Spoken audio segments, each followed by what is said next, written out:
Jai Guruji Sangat ji. May Guruji bless each and every Sangat listening to this reading today. Let us do the mantra jap first. Om Namah Shivaya, Shivji Sada Sahai. Om Namah Shivaya, Guruji Sada Sahai. Jai Guruji, Shukrana Guruji, Anantam Anantam, Lakh Lakh Bar, Shukrana Mere Malik. So, we shall be starting with chapter 25 today. The seven celestial sages test Parvati. Narad said, when Brahma, Vishnu and other gods had gone along with the sages, what happened thereafter? O dear one, what did Shiva do? Within what time did he go to grant the boon? How? Please tell me for my pleasure.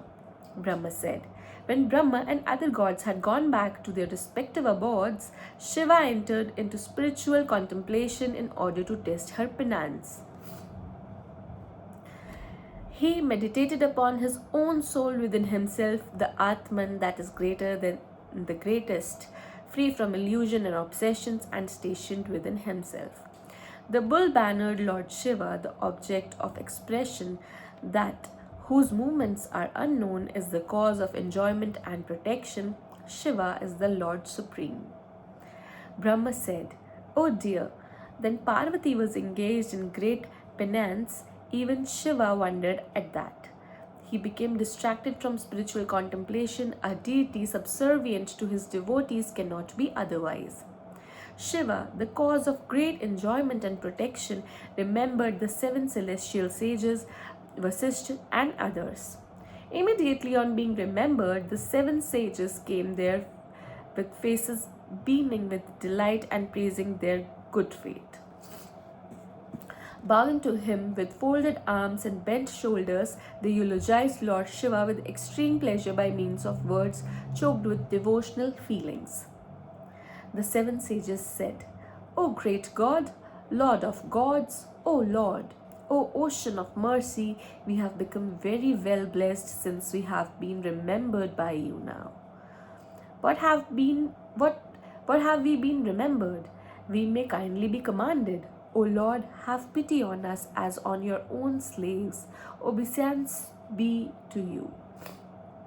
Brahma said, on hearing the words of the sages, Lord Shiva, the storehouse of sympathy, spoke lovingly and laughingly, with eyes beaming like full-blown lotus. Lord Shiva said, O dear seven celestial sages, listen to my words. You are all my benefactors. You are clever and perfectly wise.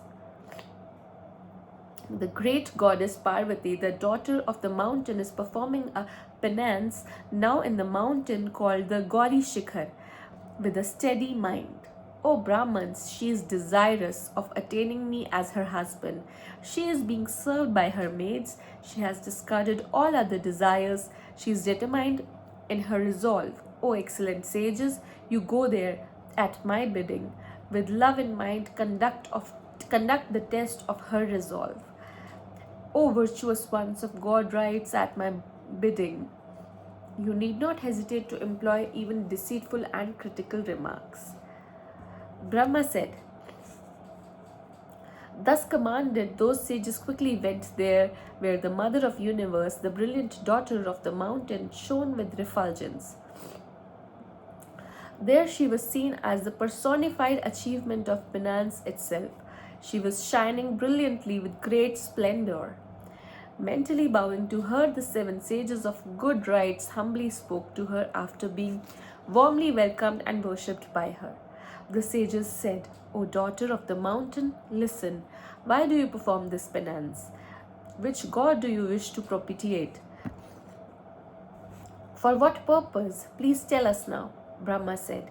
Thus addressed by the Brahmins, the goddess Shiva, daughter of the Lord of mountains, replied truly before them, though it was a great secret. Parvati said, O great sages, listen to my words with hearty affection. I am saying only what I thought in my own way.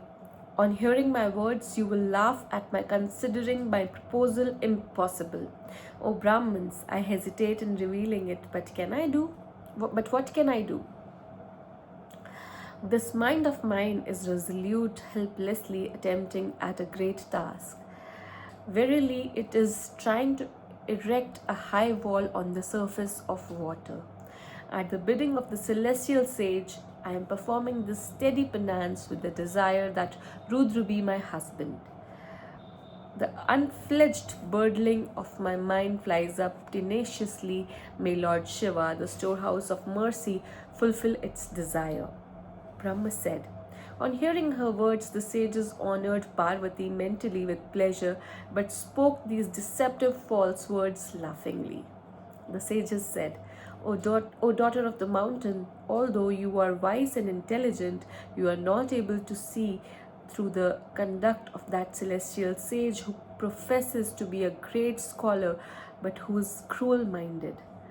Narad is a quibbler. He misleads others. If his words are paid heed to, you stand to lose in every respect. Now listen to a true anecdote that sheds light thereon. With keen intellect, we are enlightening you out of love and affection. Take it to heart. Daksha, the son of Brahma, at the bidding of his father, begot 10,000 sons of his wife. He dearly loved them and employed them in performing a great penance. The sons went to the holy lake Narayan Asaras in the western zone of performing penance. Nosing it out, Narad too went there. Sage Narad misled them with his deceptive instructions at his instance.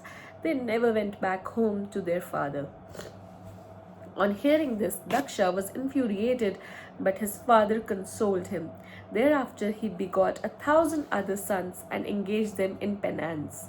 The sons too went to the same place for penance at the bidding of their father. Narad too went there as a self-appointed instructor for them.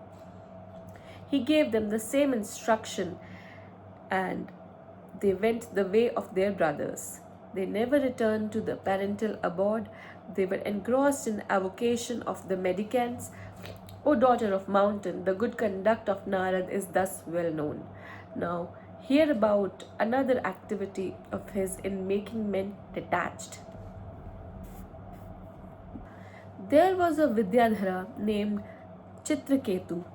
The sage instructed him and made him detached from his house.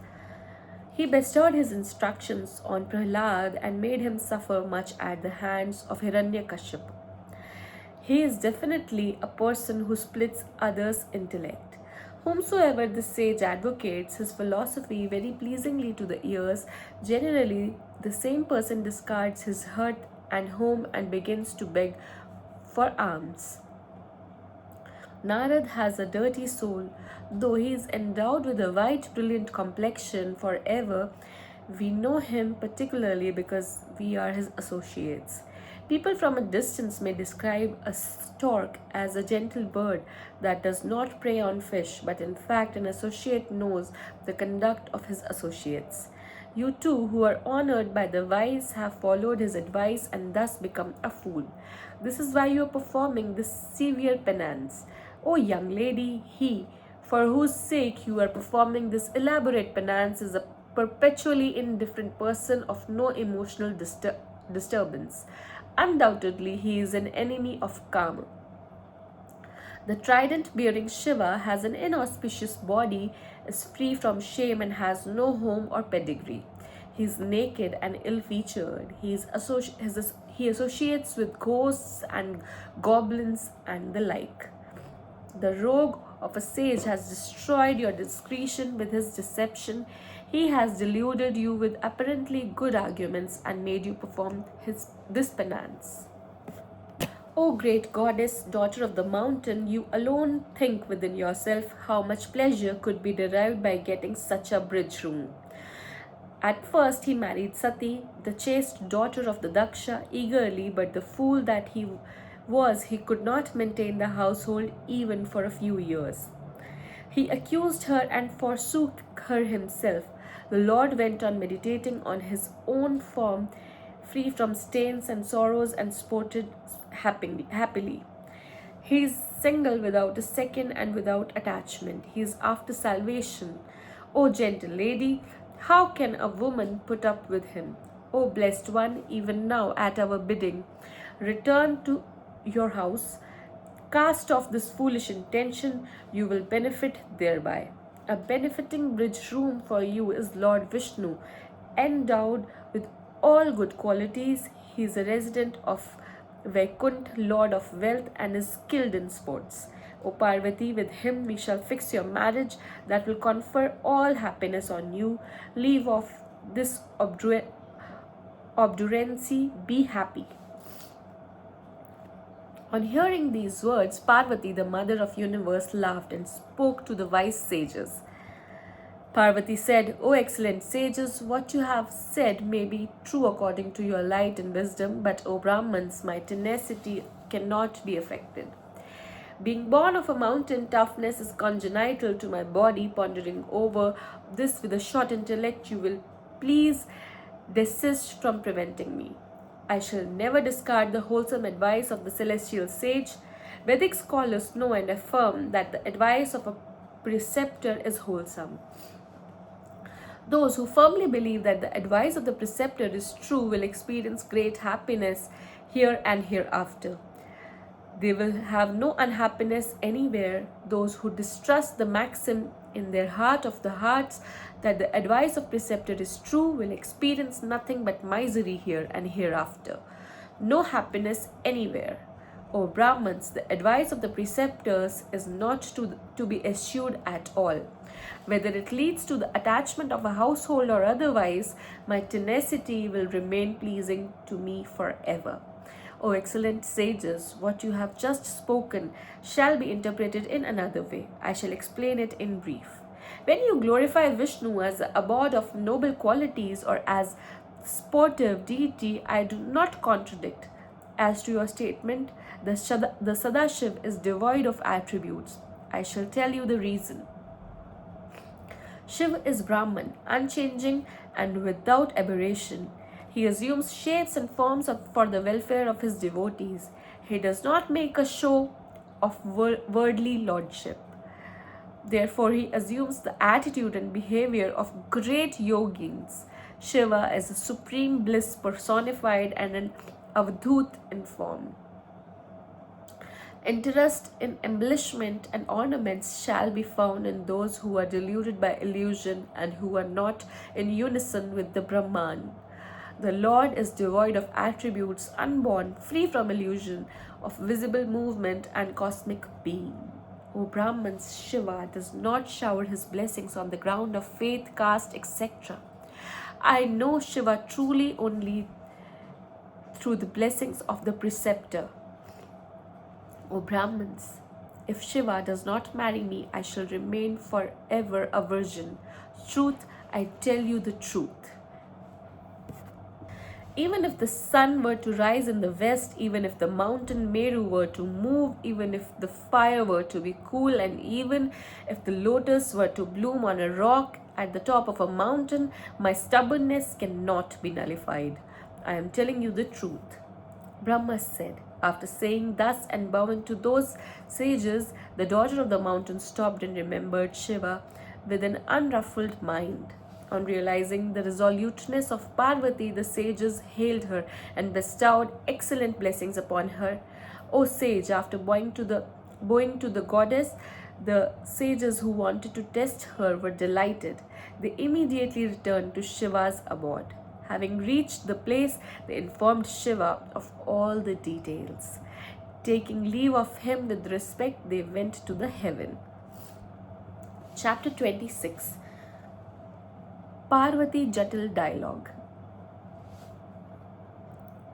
Brahma said, when those sages returned to their abodes, Lord Shiva, the cause of great enjoyment and protection, wanted to test the penance of goddess. Under the pretext of texting, Shiva wanted to see her. With a delighted mind, he assumed the form of a Jatil, an ascetic with matted hair, and went to the forest of penance of Parvati. He took the form of a very old man with the body of a Brahmin. His brilliance shone. He was delighted in mind. He had an umbrella and a staff to support him. There he saw the goddess surrounded by her maids on the platform, as pure as the digit of the moon. Shiva, who was favorably disposed towards his devotees, approached her with pleasure in the guise of a celibate. On seeing the Brahmin of wonderful refulgence come, Goddess Parvati worshipped him with all the articles of worship. She worshipped him with great joy by means of well prepared and arranged articles of worship. Thereafter, Parvati inquired after the health of the Brahmin with respect. Parvati said, "Who are you, and whence have you come in the guise of the Brahmacharin? You are making this forest refulgent by your splendor. Please speak, O foremost among the Vedic scholars." The Brahmin said, "I am an aged Brahmin, roaming about as I please. I am an intelligent ascetic, bestowing happiness and helping others. Who are you? What is your percentage? What is your parentage? Why do you perform penance in this isolated forest? Your penance cannot be surpassed even by the sages of eminent status. You are neither a small girl nor an old woman. You appear to be an auspicious young woman. How it is that you are performing this penance even when you are unmarried? O gentle lady, are you the wife of an ascetic who does not provide you with food and shelter, and so leaving you has gone to another place? Tell me, in which family you were born, who is your father, what are your undertakings? You are very fortunate. Futile is your interest in penance. Are you the mother of the Vedas? Are you Lakshmi or Saraswati? I dare not guess who you are." Parvati said, "O Brahmin, I am not the mother of the Vedas, nor Lakshmi, nor Saraswati. I am the daughter of Himachala, and my name is Parvati. Previously, I had been born as Sati, the daughter of the Daksha. By yogic means, I cast off my body since my husband was insulted by my father. Even in this life, Shiva came to me, but due to ill luck, he reduced Kama to ashes, left me, and went away. O Brahmin, when Shiva went away, I came out of my father's house, being greatly dejected, to perform this steady penance on the banks of this celestial river. Even after performing this severe penance for a long time, I could not attain him. I was just to consign myself to fire, but on seeing you, I have stopped for a while. Now you can go. I shall enter fire since I have not been accepted by Shiva. Wherever I take birth, I shall woo only Shiva." Brahma said. After saying so, Parvati jumped into the fire in the presence of the Brahmin, although she was forbidden by him again and again. Even as she jumped into the fire, it became as cool as sandal paste due to her ascetic power. The Brahmin stopped her standing on her way as she was trying to go away and asked her laughingly. The Brahmin said, "O gentle lady, I cannot understand anything. Your penance is wonderful. Your body is not charred by the fire. Still, your desire remains unsatiated so far. O gentle lady, let me know about your desire. I am a Brahmin who can bestow pleasure upon everyone. Please tell me everything truly and methodically. Since we have become friends, nothing should be kept as a secret from me. I wish to ask you now, O gentle lady, whom do you wish to have as your husband? It is in you that the fruit of penance is seen. If your penance is for others or for the supreme object, wherefore should you perform it at all?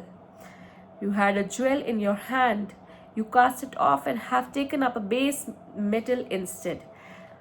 Why have you rendered your beauty in vain by taking recourse of this penance that, eschewing different sorts of fine clothes, hide is worn by you? Hence tell me the reason truthfully for this penance. Let me, a great Brahmin, be pleased on hearing the same." Brahma said, thus asked by him, Parvati urged her maid, she of good rights, made everything narrated to him through her maid. Induced by Parvati, her bosom friend Vijaya, who knew all about her good rights, spoke to the ascetic. The maid said, O saintly sir, listen. I shall recount the story of Parvati as well as the reason of penance if you wish to hear. This is my friend. This, my friend, is a daughter of Himachala, lord of mountains. She is the daughter of Menaka, named Kali, but famous as Parvati. She is not married to anyone, nor does she desire any other than Shiva for her husband. She has performed this penance for 3,000 years. It was for that purpose that my friend started penance like this. I shall tell you the reason. Listen, O excellent Brahmin, O saintly one. Leaving off Indra and other gods, Vishnu and Brahma, Parvati wishes to attain the Pinaka bearing Shiva as her husband. She, my friend, planted many trees before, O Brahman. All of them have put forth flowers and fruits. My friend has been performing severe penance at the bidding of Narad to make her beauty fruitful to embellish her father's race and to bless Kama. She has directed this penance of Lord Shiva. O holy ascetic, how is it that her desire is not fulfilled? O excellent Brahman, you inquired of her desire. I have just told you out of my love for her. What else do you wish to hear? Brahma said, on hearing these truthful words of Vijaya, O sage, Shiva, who came disguised as an ascetic, said laughingly. The ascetic said, the maid has said something, but I deduce only a huge joke therefrom. If it be true, let the gentle lady herself speak out. Brahma said, when these words were uttered by the Brahmin, ascetic goddess Parvati spoke to the Brahmin thus. Chapter 27, description of the fraudulent words of the Brahmakarin. Parvati said, O great Brahmin, listen to my story entirely. What my friend has said just now is the whole truth, not otherwise. I am telling you the truth and not a lie. Shiva has been wooed by me by mind, speech and action as well as by means of ascetic feelings. I know that it is an inaccessible object. How can I attain it? Still out of my eagerness, I am performing this penance. Brahma said, after saying these words to him, the daughter of the mountain kept quiet. On hearing the words of Parvati, the Brahman said, so long I had been desirous of knowing what our gentle lady craves for that she performs this great penance. O dear lady, I have now known it through your own words. I am now going away from this place. You can do as you please. What should be done by you is not mentioned by me. To me, your further friendship is useless. But this should be mentioned that your future should be happy. Brahma said, after saying these words to her, when he proposed to go, goddess Parvati bowed to and spoke to the Brahmin. Parvati said, O excellent Brahmin, why do you go? Stay and tender me wholesome advice. When she said thus, the staff-bearing Brahmin stopped and spoke. The Brahman said, if you are stopping me with devotion, truly desirous of hearing, then I shall explain everything whereby you may gain some wisdom. I know Shiva, through and through, with all his weighty attributes. I shall tell you the truth. Listen with attention. The great Lord is bull-bannered, his body is smeared with ashes, his hair is matted, he is clad in the hide of a tiger, he has covered his body with the hide of an elephant. He holds the skull, serpents twine round his limbs, poison has left a mark on his neck, he eats even forbidden stuffs, he has odd eyes and is definitely awful. His birth and pedigree cannot be traced. He is devoid of the enjoyment of a householder. He has 10 arms. He is mostly naked and is ever accompanied by ghosts and goblins. What is the reason whereby you wish him to be your husband? O gentle lady, where has your wisdom gone? Think well and tell me. A previous terrible activity of his has been heard by me. If you are interested in hearing, I shall tell you. Daksha's daughter, the chaste lady Sati, wooed Varsab- Varsabhavana, Shiva as her husband.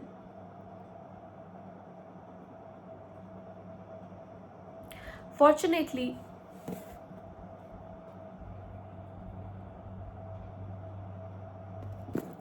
Fortunately, their union was well known. Sati was discarded by Daksha because she was wife of the skull-bearing Shiva. Shiva too was eschewed in the allocation of shares in the sacrifice. On account of the insult, Sati was infuriated and she discarded her dear life. Shiva too was abandoned by her. You are a jewel among women. Your father is the king of all mountains.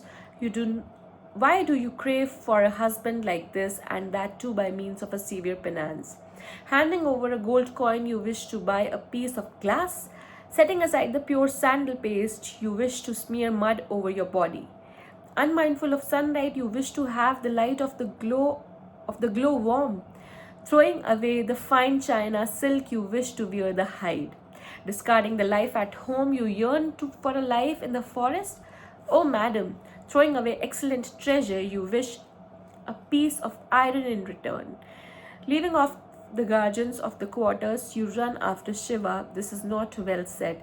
It is against the conventions of the world. Where you with eyes like the petals of a lotus? Where is this three-eyed creature Shiva? You are moon-faced while Shiva is five-faced. On your head, the divine plaited hair shines with their glossy splendor like a serpent, but Shiva has only the matted hair to boast of. Sandal paste is applied on your body, while the ashes of the funeral pyre on that of Shiva.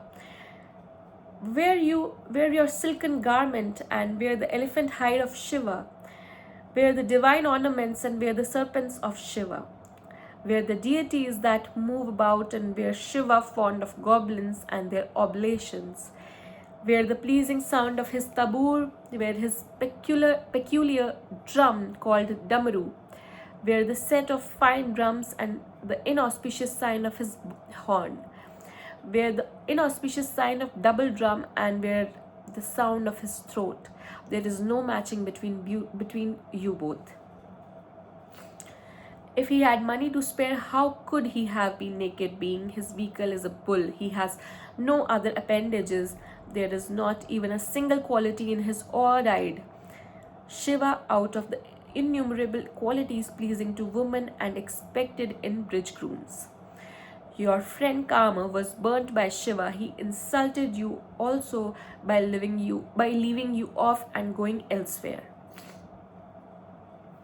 His caste is not recognized. He has no learning or wisdom. His assistants are the ghosts. Poison is seen even in his throat. He also moves about in isolation. He is detached from everything particularly. Hence, you cannot fix your mind in him. Wear your necklace and wear the garland of the skulls that he wears.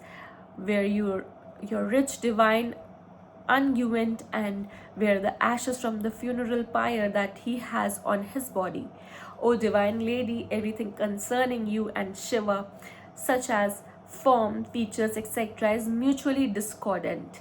I do not like your resolution. You can do whatever you please.